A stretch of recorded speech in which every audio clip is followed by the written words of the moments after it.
Good morning বন্ধুরা। আজকে উঠেছি একটু সকাল সকালই, আর আজকে কিন্তু বড় বাড়িতে আছে। আজকে কিন্তু আমি যাব বাপের বাড়ি।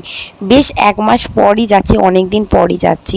বিয়ের পর কি বলতো, মেয়েদের শ্বশুর বাড়িটাই নিজের বাড়ি হয়ে যায়, আর বাপের বাড়িটা কিন্তু আর নিজের বাড়ির তখন কিন্তু বাপের বাড়িটা হয়ে যায় কুটুম, মানে কুটুম বাড়ির মতো, মানে কুটুমের মতো যাব আর কুটুমের মতো চলে আসবো কয়েকদিন থেকে। তো ছাড়ো এইসব কথা বাদ দাও।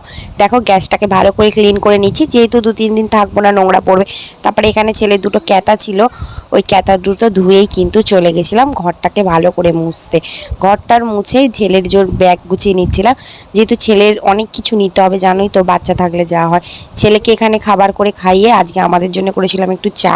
তো চা বিস্কুট খেয়েই যাবার, ওখানে গিয়ে টিফিনটা করব।